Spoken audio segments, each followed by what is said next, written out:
Okay, so in this video, we are going to start to address dimensioning, and specifically dimensioning in isometric drawings, which can be complicated. First, let's take the drawing. We're going to work on this one first, and let's move it a little bit so that we can move it to a place where it's further away from the rest of these drawings. So let's select our drawing. Let's choose the bottom right-hand corner for a base point, and I'm going to suggest that we make sure our snap is on and that we snap to one of these grid points so that we can use those as a helpful thing later. We're also going to go through and we're going to delete the isometric circles we put on earlier. We're going to put something on there later, I'm hoping, but nonetheless, we don't need them for this view. The thing we do need to do is we have to go to set up a dimension layer. So let's go to Layer Properties. Let's go to New, and let's name this ISO Dims. So they're isometric dimensions. Let's also go through, and a good dimensioning color, one that you should consistently use, is red. It's kind of widely accepted as a good dimensioning good dimensioning color in engineering drawings. So we'll say OK.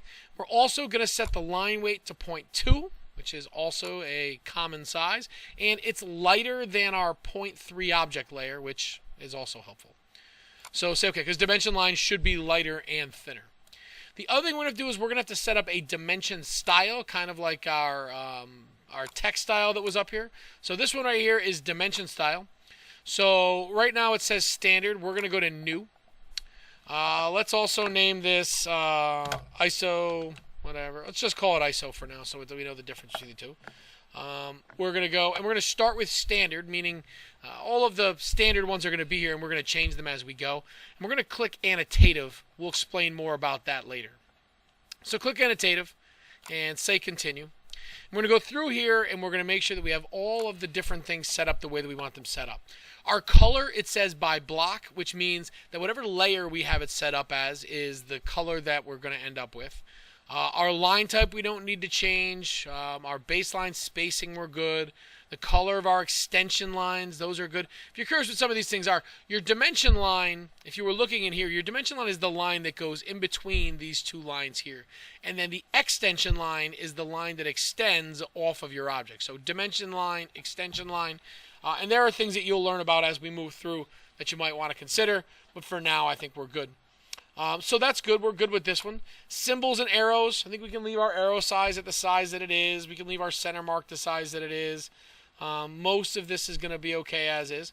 Our text, I want to share it's set to 0.18 right now. I'm going to change it to 3/16, which is essentially the same thing, but I'm kind of particular to that particular size. So it's 1875 rather than what it was. We want our text placement to be vertical. We want it centered, vertically, centered horizontally, left to right. We're going to leave our text alignment horizontal. We're not going to go with ISO. Come to fit. We want to make sure that annotative is checked. Everything else should be good here. Let's change our units to engineering, just like we'd been doing. If you notice, it gives us a preview of it, so it's 1.4 decimal places. Let's change that down to 2. We don't need that much precision, especially with our dimensioning. So I think we're good there. Alternate units and tolerances, we should be fine. And then let's say OK. So you'll also notice, so annotative, just so you notice that it's here. Annotative, if you see this little thing next to it, it means that it is annotative. So we know that the kind that we just made is annotative and standard is not. And I'll explain more about what annotative means later as we get closer.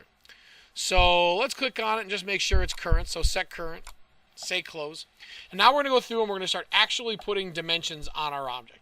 So let's change our layer so that we're in ISO Dims. We're going to go to dimension and we're going to go to aligned.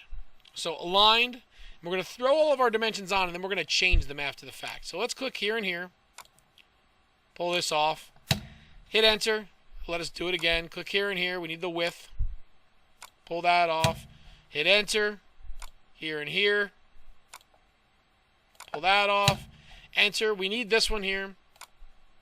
Should probably turn off our grid snap in a minute or two here just because it's kind of making things a little bit difficult. So let's turn off our grid snap. All right, so now we have to take all these dimensions that are on here. This was a relatively simple thing to do.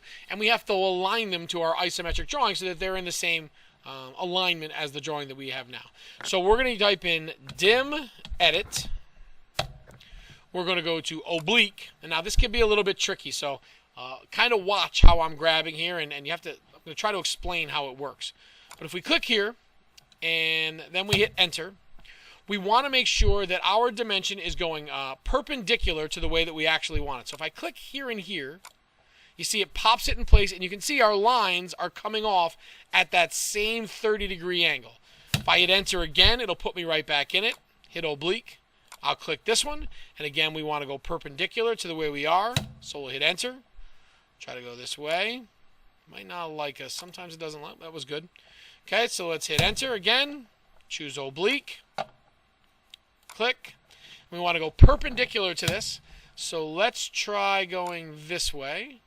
See if it likes that. It does, and we'll move our text around in a minute. Enter. Click oblique. Click here.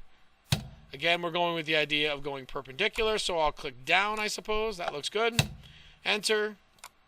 Missed it, but enter oblique. Click our object. Enter.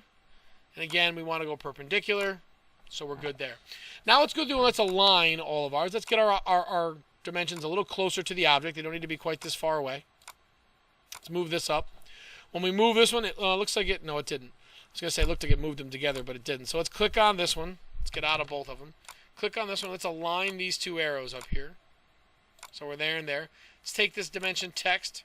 Let's put it in between there because it'll fit there. And then let's take this one and kind of work it out of the way. So it changed how you do this. If I click on my object and then I hold my mouse over this, it'll allow me to move it in different ways. So let's move it with the leader. So now I can take my object and kind of do some different things with it. Let's pop it out of here so it's good and out of the way.